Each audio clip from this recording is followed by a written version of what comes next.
Hey, it's your favorite non-binary Mars.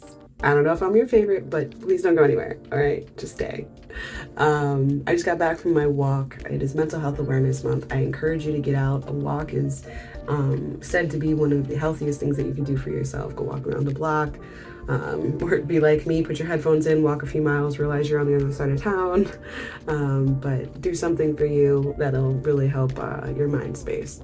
So this month's question, it's May. May is my birthday month. I'm a Gemini. My birthday is May 30th. I'm super excited. I'm 35 this year. 35 hits different, you know? It's 30 years more than I ever thought I'd have. And someone said this earlier in the year. I'm living my dream. I didn't even realize it until they said it, but being able to share my experiences with you is me literally living my dream every day. So with that said, I want to go into the question of the month, which is about asking about stigmatizing messages and HIV stigmatizing messages specifically, and how it is that they've affected us in how we maneuver life today.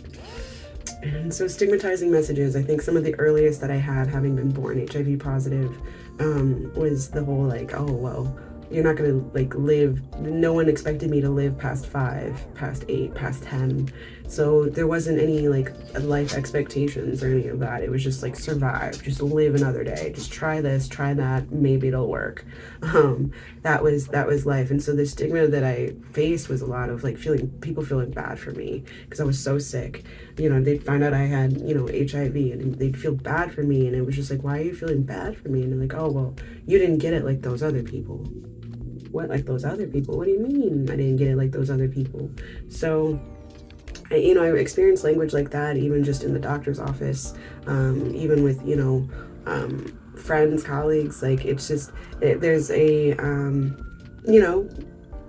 unfortunately, people are just sometimes uneducated. There's things that I still need to be educated on, and I own that. I know I need to be more educated. So, there's that. Then there's stigmatizing messages that I've received. Honestly, it's been from like parents of the people that I'm dating. The person I might be dating might be perfectly comfortable, might be perfectly, educated and informed to the degree that makes, us comfortable, them comfortable. But it's the parents that are like, so my child shares a shower with you. We good, or are they safe? Do I need to bleach it first? No. I mean, mind you, I've had an undetectable status since I was 15, but even with a detectable status, you cannot contract HIV through a shower, through a sink, through a toilet. It is not passed that way. Same with forks, knives, cups. Saliva is not a way that you pass it. So anyway, so I've had to have these conversations with parents. There was a parent who wanted to put a restraining order on me because she was convinced that I was trying to infect her entire household with AIDS purposely, when that was not the case. I was simply dating her daughter.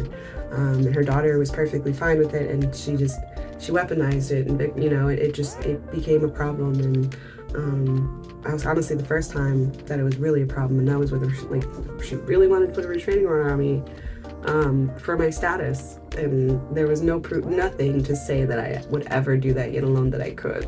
So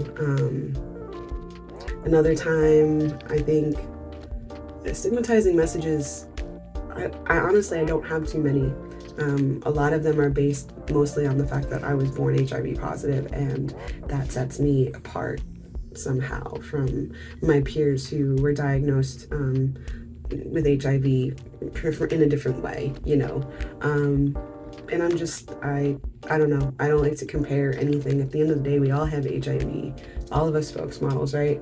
And at the end of the day, we are all surviving and thriving and just doing everything that we can to really treasure that day, that time, that moment, that month, that year, and thrive forward as far as we can.